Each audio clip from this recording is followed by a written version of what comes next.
Souhaiter une cordiale bienvenue dans ces magnifiques cadres de l'hémicycle de l'Assemblée provinciale de Kinshasa. Au nom des honorables députés provinciaux de la ville-province de Kinshasa, en celui des membres du bureau et au mien propre, je vous remercie vivement pour avoir rehaussé de votre présence cette cérémonie solennelle de clôture de la session extraordinaire qui s'est ouverte le 3 août 2024 à l'Assemblée provinciale de Kinshasa. C'est en dépit de vos agendas respectifs très chargés. Honorables députés, chers collègues, mesdames et messieurs, il y a lieu de noter qu'en application des dispositions de l'article 17 de la loi numéro 08/012 du 31 juillet 2008, portant principes fondamentaux relatifs à la libre administration des provinces, l'Assemblée provinciale peut être convoquée en session extraordinaire sur un ordre du jour déterminé à la demande de son bureau, de la majorité de ses membres ou du gouvernement provincial.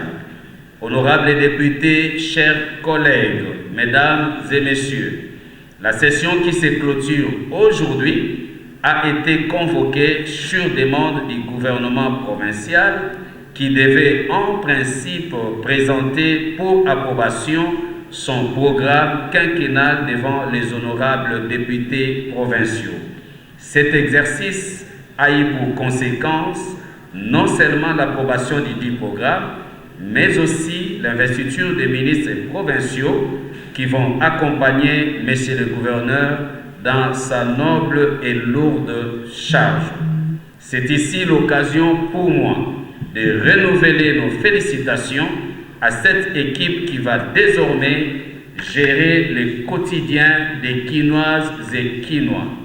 Notre souhait est que cette tâche s'exécute à la grande satisfaction de la population dont nous sommes les représentants attitrés et qui place ses espoirs en nous.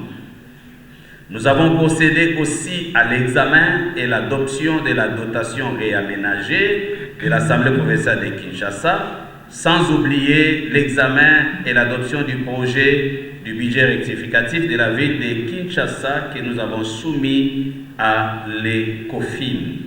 Honorables députés, chers collègues, mesdames et messieurs, alors qu'il y a peu, le monde a été mis à genoux par la pandémie du coronavirus et que les grandes économies mises à mal, notre pays, en ces moments, fait encore face à une variole de singe appelée virus Mpox qui se transmet aux humains par les animaux ou personnes infectées par la maladie et qui se caractérise par des éruptions cutanées spectaculaires se répandant sur tout le corps du patient. Kinshasa, la capitale, n'est pas épargnée, étant donné que certaines zones de santé sont déjà affectées.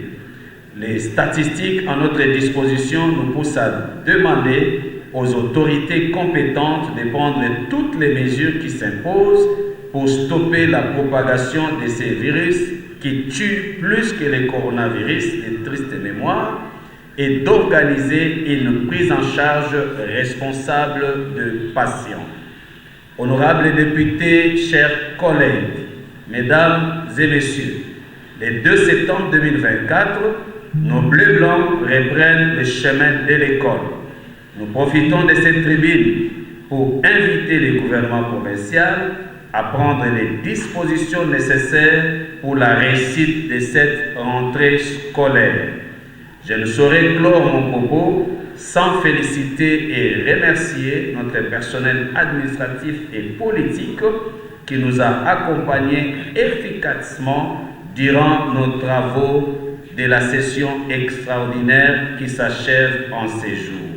Sur ce, je déclare close la session extraordinaire de ce mois d'août 2024 et vous souhaite encore une fois bonnes vacances parlementaires. Que Dieu protège la République démocratique du Congo Que Dieu bénisse la ville-province de Kinshasa, que Dieu bénisse l'Assemblée provinciale de Kinshasa.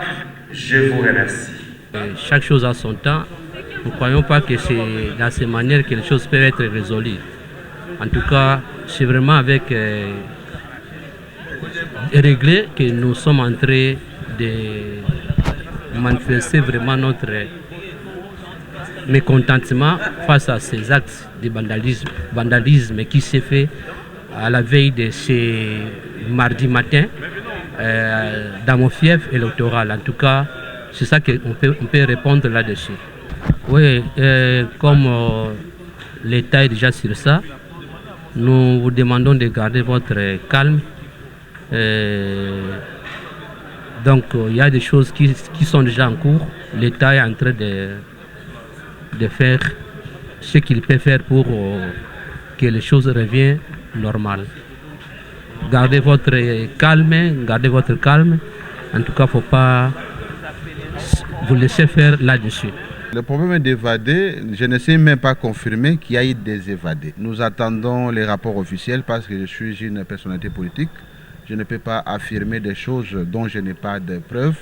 Je pense que le ministère de la Justice et Garde des Sceaux, c'est le ministère sectoriel. Nous attendons les rapports de ces secteurs ainsi que le ministre de l'Intérieur pour qu'ils nous en disent plus sur il y a eu évadé ou non, parce que d'autres langues disent qu'il y a eu tentative d'évasion. À ce moment, je ne sais pas vous affirmer s'il y a eu d'évasion ou non. Et donc, nous nous réservons par rapport à l'affirmation selon laquelle il y a eu évasion à la prison centrale de Makala. Je ne sais pas vous dire qu'il y a eu tentative ou qu'il y a eu évasion.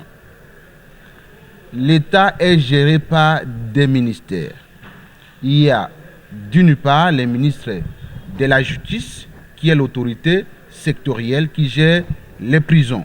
Il y a d'autre part les ministres de l'Intérieur qui sécurisent les prisons. Une chose est vraie, c'est un problème de sécurité.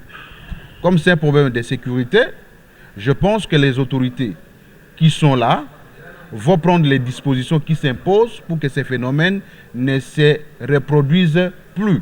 Parce que lorsqu'il y a tentative d'évasion, il y a toujours perte de munitions, il y a toujours perte de vies humaines. Je pense que les autorités qui gèrent la ville de Kinshasa et les autorités du gouvernement central vont pouvoir prendre des dispositions qui s'imposent pour que ces phénomènes ne se reproduisent plus. Vous avez vu que malgré l'assaut qui a eu lieu à la prison centrale de Makala, la sécurité a rassuré toute la prison et que le calme est revenu. Toutes nos populations dans leur coin travaillent comme ça devrait se faire. Que les Kinoises et Kinois se rassurent qu'ils ont un gouvernement central et qu'ils ont aussi un gouvernement provincial qui les sécurise. Il n'y a pas à s'inquiéter. Nous sommes des responsables. Nous savons que les ennemis ne nous aiment pas, mais nous nous aimons toujours pour pouvoir sécuriser nos populations. On a eu à voter un gouverneur, Daniel Bumba-Lubak, avec son vice-gouverneur, Edi Moulangi, alors que nous étions en train de fermer notre session extraordinaire. Et comme l'urgence s'est posée, il y avait un gouvernement qui a sa vie des urgences, raison pour laquelle une session extraordinaire a été sollicitée par le gouverneur et l'accord a été donné par notre bureau. Et cette session extraordinaire, voulais-je dire, a connu l'approbation du gouvernement provincial ainsi que de son programme, et raison pour laquelle ils sont partis travailler. Et comme on devrait clôturer par la dotation de l'Assemblée provinciale de Kinshasa, c'est pourquoi nous sommes venus aujourd'hui pour voter la dotation pour l'Assemblée provinciale de Kinshasa. Pour une petite histoire, vous le savez peut-être comme moi, que Kinshasa n'a pas de budget 2024. Avec les conflits qu'il y a eu avec le gouvernement sortant, avec les bureaux sortants, l'Assemblée provinciale a été fermée pendant la session budgétaire et qu'il n'y avait pas eu un édit budgétaire. Raison pour laquelle nous sommes venus aujourd'hui pour voter un budget rectificatif pour permettre au gouvernement provincial, pour les 4 mois qui nous restent en 2024, pour qu'on ait quand même un budget pour la ville province de Kinshasa. Je pense que pendant la session ordinaire de septembre, qu'on va pouvoir programmer le budget 2025. Et donc, comme tous les points qui ont été inscrits à l'ordre du jour pour la session extraordinaire sont épuisés, raison pour laquelle le président de l'Assemblée provinciale de Kinshasa, Lévi Mbuta Sangou Pamba, vient de clôturer cette session extraordinaire.